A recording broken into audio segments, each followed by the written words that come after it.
సభకి నమస్కారం. ఆంధ్రప్రదేశ్ రాష్ట్ర ముఖ్యమంత్రి వర్యులు గౌరవనీయులు శ్రీ చంద్రబాబు నాయుడు గారికి, ఉప ముఖ్యమంత్రి శ్రీ పవన్ కళ్యాణ్ గారికి, యువ నాయకుడు శ్రీ లోకేష్ గారికి, ఈ రోజున మనం సంస్మరణ సభ జరుపుకుంటున్న శ్రీ రామోజీరావు గారి కుటుంబ సభ్యులందరికీ, ఇచ్చేసిన పెద్దలకు అందరికీ నా హృదయపూర్వక నమస్కారాలు. కృషి, దీక్ష, పట్టుదల ఉంటే మనిషి సాధించలేనిది లేదు అనేది 100% రుజువు చేసిన వ్యక్తి శ్రీ రామోజీరావు గారు.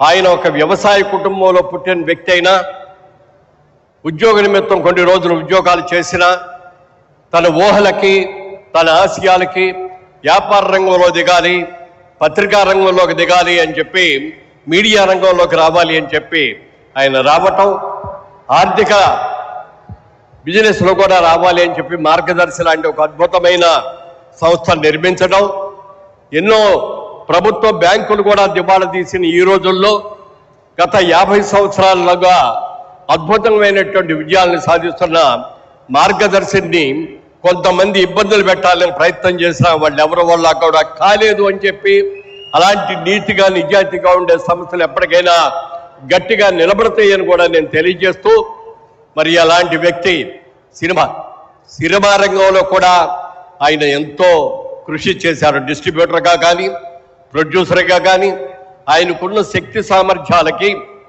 పెద్ద పెద్ద హీరోలందరినీ బుక్ చేసి అతిపెద్ద బడ్జెట్లో కూడా సినిమాలు తీయగలడు.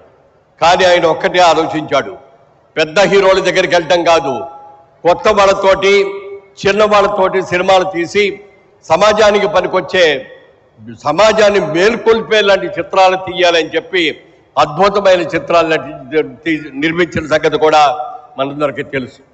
అలా తెలుగు భాష గురించి, తెలుగు భాష ఇంగ్లీష్ భాషతో సంకరమైపోతుంది, మన తెలుగు భాషను చక్కగా నిలబెట్టుకోవాలి అని చెప్పి తెలుగు భాష ఉన్నతి కోసం ఎంతో కృషి చేసిన వ్యక్తి శ్రీ రామోజీరావు గారు.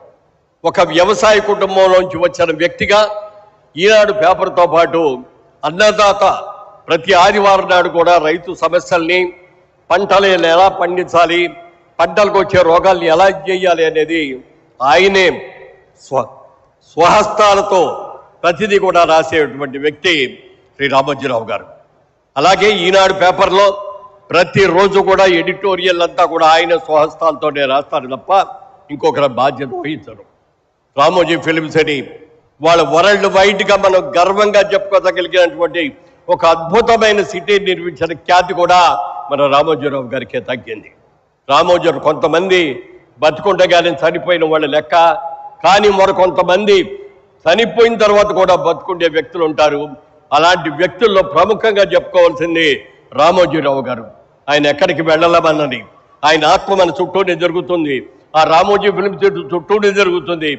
తెలుగు ప్రజల అభివృద్ధి కోసం పాటుపడుతూనే ఉంటుందని తెలియజేస్తూ, వారి ఆత్మకు శాంతి కలగాలని, వారి కుటుంబ సభ్యులకి అందరికీ కూడా నా సానుభూతిని ప్రకటిస్తూ, ఇంత మంచి కార్యక్రమాన్ని ఏర్పాటు చేసినటువంటి రాష్ట్ర ముఖ్యమంత్రికి, ఉప ముఖ్యమంత్రులకు నా హృదయపూర్వక కృతజ్ఞతలు తెలియజేస్తాను. జై హింద్.